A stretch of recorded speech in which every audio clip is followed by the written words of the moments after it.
주택에 흉기를 휘두르는 존속범죄가 끊이지 않고 있습니다. 전체 살인사건 중 10%는 존속간에 발생했습니다. 청주 밀레니엄타운 내 유통판매시설 부지가 올봄 분양을 앞두고 있습니다. 대형 유통업체 진출이 가시화되자 동네 상권이 반발하고 있습니다. 청주시가 연구 용역을 통해 스포츠 콤플렉스 최적지 대안을 내놨는데 또 논란입니다. 비행구역 검토 없이 추진되고 있습니다. 세계와 물결을 타고 국내에 소개된 다양한 해외 작품들을 한자리에서 볼 수 있는 전시회가 국립현대미술관 청주에서 열립니다. 여러분 안녕하십니까? 계속해서 뉴스투데이 충북 소식입니다. 어제 충북 코로나19 발생 현황부터 알아보겠습니다. 신규 발생 확진 환자는 139명입니다. 지역별로는 청주 35명, 충주 3명, 제천 4명, 음성 6명, 괴산 6명, 진천 82명, 증평 3명이 확진됐습니다. 충북 누적 환자는 12,775명, 누적 사망은 123명입니다.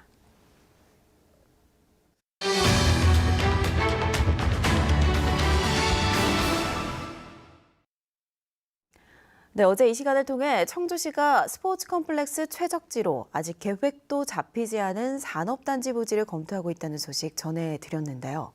그런데 정작 추진 과정은 너무나 허술한 것으로 드러났습니다. 부서 간의 협의도 여전히 부족합니다. 김영일 기자가 취재했습니다.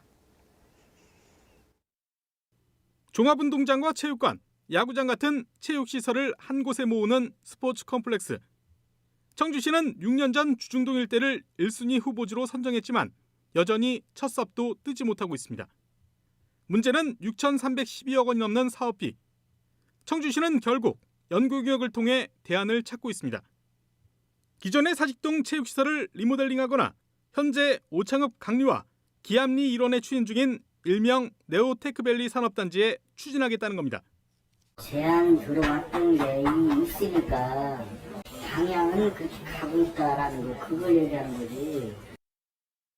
하지만 넘어야 할 산이 너무 많습니다.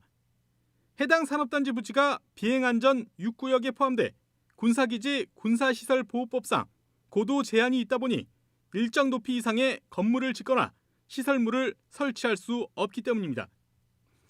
프로야구 경기장에서 필수적인 조명탑 설치는 물론 폭죽이나 연막 사용도 제한됩니다. 그런데도 사업을 추진하기 위해 필수적인 공군과의 협의는 물론 제대로 된 검토는 아직 이루어지지 않고 있습니다. 네오테크밸리 그쪽에 비행안전구역이란 건 아세요? 비행안전구역은 이제 소음... 아니요, 비행안전구역 6구역. 부서 간의 소통 부족도 여전히 풀어야 할 과제입니다.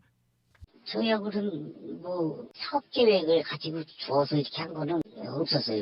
어떤 시설이 들어오겠다 그 한다는 얘기는 없었어요. 문제는 산업단지 조성이 언제 이루어질지 장담할 수 없다는 점입니다. 지난달 산업단지 예정부지 일부가 새로 확정된 소음대책 지역에 포함된 것도 사업 일정의 변수가 될 수 있습니다. 12월에 갑자기 고시가 돼서 그거에 맞게 또 지금 토지 이용 계획을 전체적으로 수정을 하고 있는 것 같더라고요. 이쪽에서 최종 어떤 그림을 그려올지 저희도 받아봐야 할 것 같아요.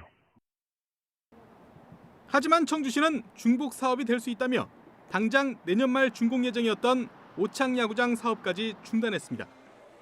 언제 조성될지도 모를 스포츠 컴플렉스 추진 계획에 가뜩이나 부족한 체육시설 설치 시기만 늦춰지는 것 아니냐는 불만도 터져나옵니다.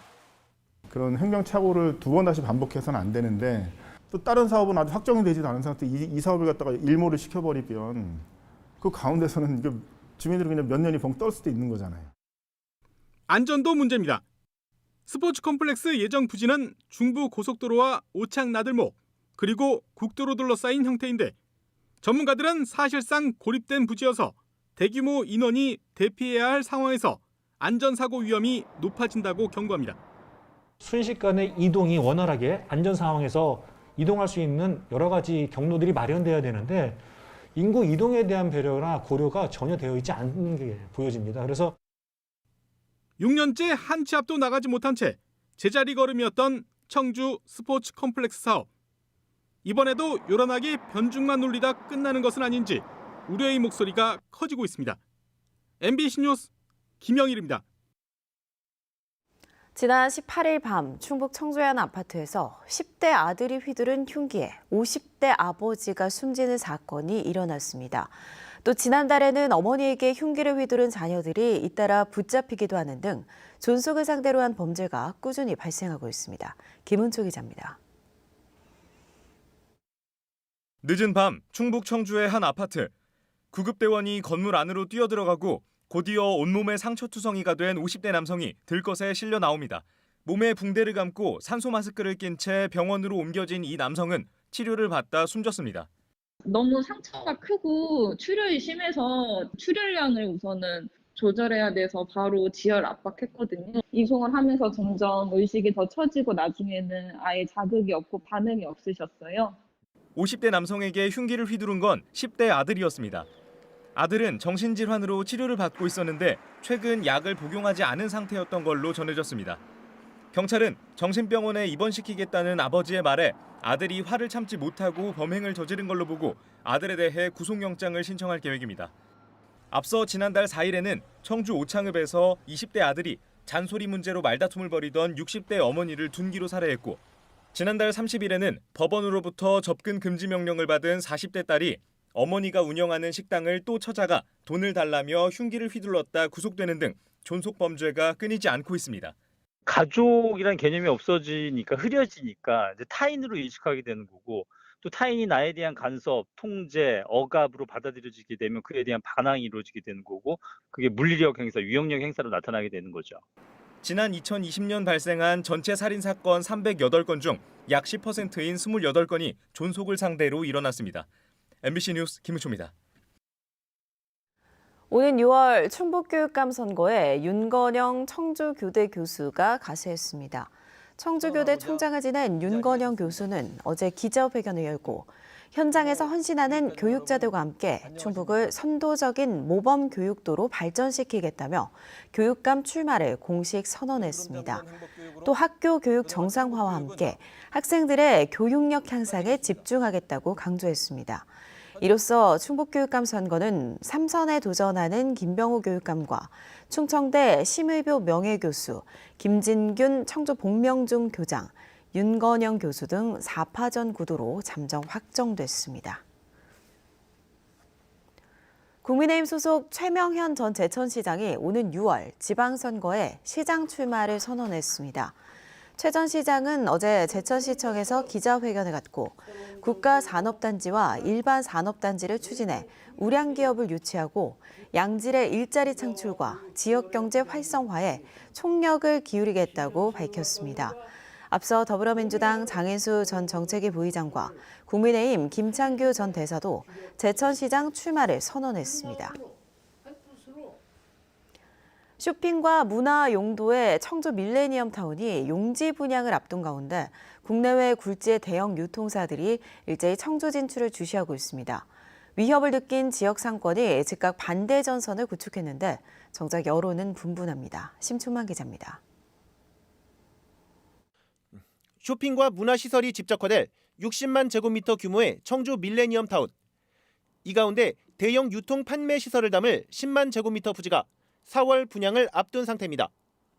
전국적으로 도심과 맞붙은 지점에 이 정도 규모의 유통 판매 시설 용지가 드물다 보니 국내 3대 유통업체는 물론 유명 다국적 기업들까지 이 땅을 주시하고 있습니다. 이 때문에 조만간 청주에도 기존 대형마트를 넘어 창고형 매장들이 입점할 거란 얘기가 나오덥니다. 재작년 하반기서부터 본격적으로 관심이 있었어요. 부지 자체는 굉장히 위치는 좋습니다. 접근성도 좋고 청주광도 가깝고 하다 보니까. 성안길과 청주 각 전통시장 상인단체는 코로나로 힘든 지역 상권을 아예 말살할 거냐며 즉각 반대 연합체를 꾸리고 대응에 들어갔습니다. 지역 경제의 근간인 골목 상권이 사라지면 피해는 지역 구성원 모두에게 도미노처럼 번질 거라며 여론 동참을 호소했습니다. 저희들은 그동안에 솔직히 참을 만큼 참았습니다. 지역 경제가 많이 위태롭고 우리 지금 생존권이 걸린 문제이기 때문에. 물론 침묵하는 시민 모두가 공감하는 건 아닙니다. 대전은 물론 인접 세종과 천안에 창고형 매장으로 원정 쇼핑을 나가는 상황인데 인구가 더 많은 청주는 왜 안 되냐고 반문합니다. 저는 찬성. 편하잖아요. 편의점을 왔을 때는 조금 편하니까. 저는 전통시장도 이용 잘 안 하고 가까이 있으면 자주는 갈 것 같아요. 덩달아 앞서 신세계가 부지를 확보한 청주 테크노폴리스도 재조명된 가운데 청주시를 향해 대형 유통시설 수용에 대한 입장을 분명히 하라는 요구가 지방선거를 앞두고 시작됐습니다. MBC 뉴스 심충만입니다. 청주 지역 고교생 10명이 음식점에서 사적 모임을 한 뒤 코로나19가 급속도로 확산된 것과 관련해 충청북도가 경찰교육청과 합동으로 오는 29일까지 청소년 유해업소 특별 단속에 나섭니다. 청소년 출입과 고용, 술, 담배 판매 행위 등을 중점 단속하고 방역 수칙을 지키고 있는지 점검합니다. 위법 행위가 적발되면 형사 입건으로 수사를 진행하고 관할 기관에서 영업 정지를 비롯한 행정 처분을 내릴 예정입니다. 흔히 미술은 시대 거울이라고도 불리죠. 특히 8, 90년대는 세계화라는 굵직한 변화 속에서 해외 문화가 국내에 소개되며 미술에서도 본격적 변화가 감지되기 시작한 때인데요. 40여 년 동안 공개되지 못했던 귀한 해외 미술 소장품과 수집의 역사를 한자리에서 볼 수 있는 전시가 마련됐습니다. 이채연 기자입니다. 70년대 분주한 농촌의 하루가 그려진 작품. 비단에 채색을 쓰고 낙관까지 찍혀 있어 마치 한국 작품인 것 같은데 작가는 필리핀 사람입니다. 한지와 대나무라는 한국 전통적인 재료감이 돋보이는 콜라주도 미국 작가의 작품입니다. 수장고에서 처음 밖을 나온 70년대 후반 초창기 국제미술 소장품들엔 해외 작가들이 한국을 바라본 시선이 담겨 있습니다. 비밀스러운 공간인 수장고를 관람객이 직접 볼 수 있는 개방 수장고가 특징인 국립현대미술관 청주에서 70년대부터 2000년까지 국제미술품들이 어떻게 국내로 들어오게 됐는지 그 역사를 보여주는 전시가 마련됐습니다. 작품 자체만 연대순으로 나열해서 보여드리기보다는 이 수집 배경과 계기를 살펴가면서 어떻게 재미있게 바라볼 수 있게 할 것인가였는데. 아직 해외 미술품 수집이 쉽지 않았던 80년대엔 미술관 대신 백남준처럼 유명 인사들의 네트워크가 큰 역할을 했습니다. 그러다 해외 미술품의 수집 문턱을 낮추고 대량 유입되는 기폭제가 된 건 88년도 서울 올림픽. 사회 전반에 걸친 세계화에 대한 열망이 미술계에도 퍼져 국제전, 순회전을 통해 다양한 작품 세계들이 소개됐습니다. 이 시기 국립현대미술관이 수집한 소장품은 668점으로 이후 20년간 수집된 작품 수의 2배가 넘습니다. 그 시기에서 세계현대미술제라는 올림픽 부대 행사가 저희 국립현대미술관 국제소장품 수집에 아주 커다란 계기가 되었던 것도 사실입니다. 제 옆에 있는 작품은 장 메사지의 회화인데요. 당시 프랑스 68혁명 이후 불거진 주류 미술사에 대한 비판과 냉소의식을 이렇게 대가들의 이름을 빌려서 드러내고자 했습니다. 미술관만의 재산이 아닌 대중들이 향유할 권리가 있다는 점에서 가치가 높은 소장품. 이번 전시를 계기로 해외 소재 작품들과 연계된 한국의 국제미술 소장품 심화 연구도 이뤄질 것으로 기대됩니다. MBC 뉴스 이채연입니다. 청주 신흥개발 지역인 방서지구 정신병원 건립에 반대하는 학부모 청원이 이어지고 있습니다. 충청북도 교육청에 따르면 초등학교 주변 정신병원 건립에 반대하는 청원이 교육청 청원 광장에 올라온 이후 공감 댓글이 15일 만에 1,500명에 육박하면서 역대 최다 공감을 기록했고 추가 청원도 이어지고 있습니다. 교육청은 해당 정신병원은 교육환경보호법 적용 범위 밖에 있는 데다 법에 정한 금지 시설도 아니지만 다양한 대책을 검토하고 있다며 다음 달 4일 청원 기간이 지난 이후 신중히 검토해 답변하겠다고 밝혔습니다.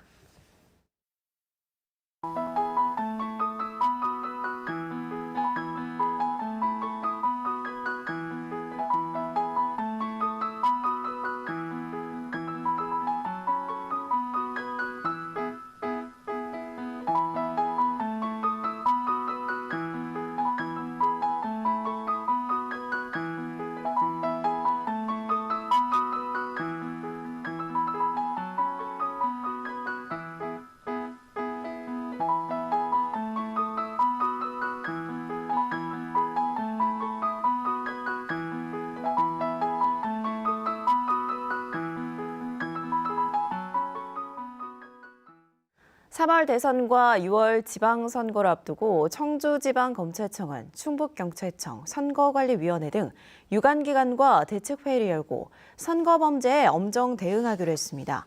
청주지검은 선관위, 경찰과 24시간 비상연락체계를 구축해 금품 수수, 허위사실 유포 여론 조작, 공무원 단체 선거 개입 등을 중점 단속할 예정입니다. 청주지검 관계자는 신분, 지위, 소속 정당을 불문하고 법과 원칙에 따라 수사할 것이라고 밝혔습니다. 버스 정류장과 육교 등에서 음란 행위를 한 혐의를 받은 20대 남성에게 항소심에서 무죄가 선고됐습니다. 청주지법 형사항소 2부는 지난 2019년 7월 청주의 한 버스 정류장과 육교 위에서 음란 행위를 한 혐의로 기소돼 1심에서 벌금 300만 원을 받은 26살 A씨에게 무죄를 선고했습니다. 재판부는 목격자가 범인과 복장이 비슷한 A씨를 혼독했을 가능성을 배제하기 어렵고 목격자가 법정에서 진술을 번복하는 등 신빙성이 떨어진다고 판시했습니다.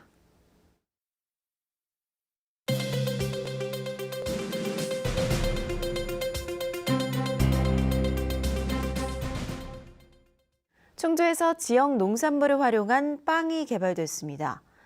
충주시 농업기술센터는 지역 민간업체와 공동으로 뽕잎과 산나물 원료로 천연 발효종을 사용해 소화 부담을 줄이고 설탕 대신 스테비아로 단맛을 낸 산나물 페스토빵을 개발해 출시했습니다.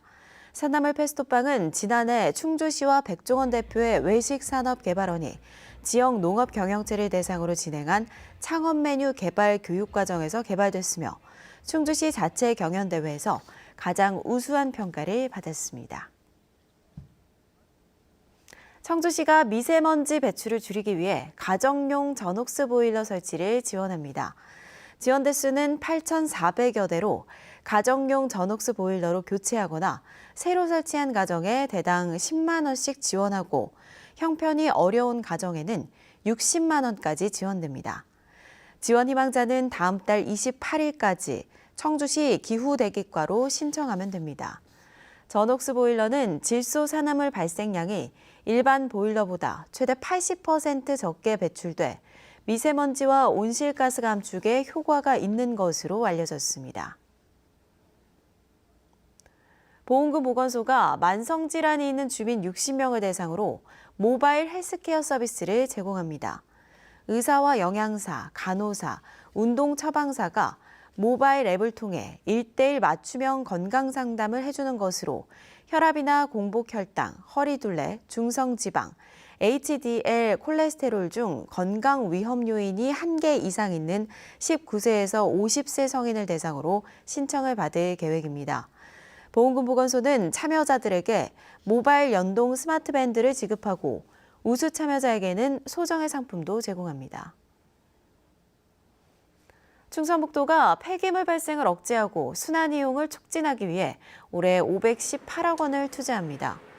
사업별로는 소각시설 증설에 165억, 매립시설 조성과 정비 162억, 재활용 쓰레기 선별시설 증설에 79억 원 등이 투자되고 46억 원이 투입돼 다회용기 공공세척센터가 건립됩니다. 이 밖에 분리배출 취약지역에는 재활용 동네마당 25개소도 설치됩니다. 충청북도는 배달 문화가 확산되면서 폐기물 배출이 증가하고 있다며 일회용품 사용 자제에도 도민들의 적극적인 관심이 필요하다고 밝혔습니다.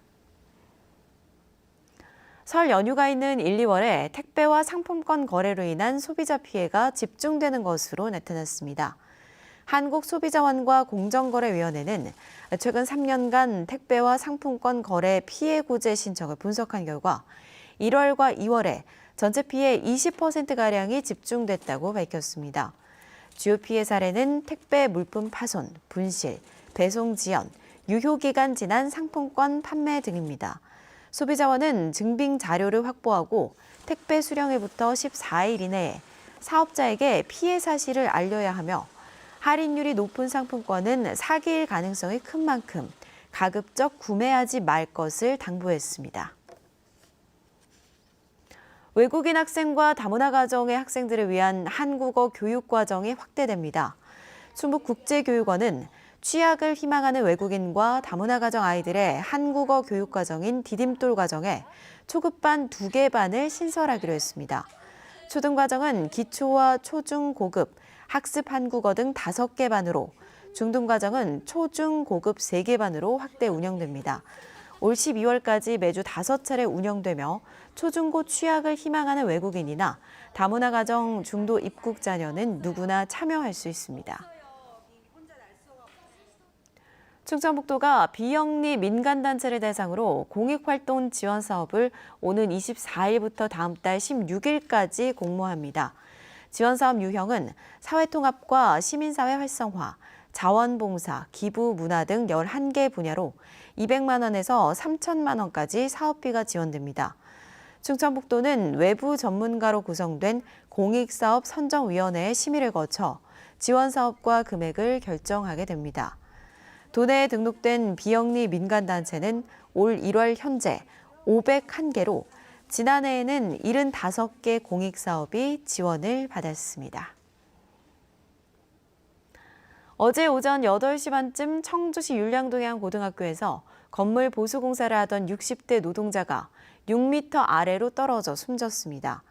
경찰은 노동자가 3층에서 건축자재를 건물 안으로 넣기 위해 외벽에서 창문을 떼다 중심을 잃고 추락한 것으로 보고 있습니다. 해당 학교에서는 방학을 맞아 노후한 교실 바닥 교체 작업이 진행 중이었습니다. 경찰은 추락 방지용 안전골이나 안전모를 착용하지 않은 것으로 보고 안전관리자 등을 상대로 안전관리 위반 여부를 수사하고 있습니다. 뉴스투데이 충북 소식 모두 마칩니다. 고맙습니다.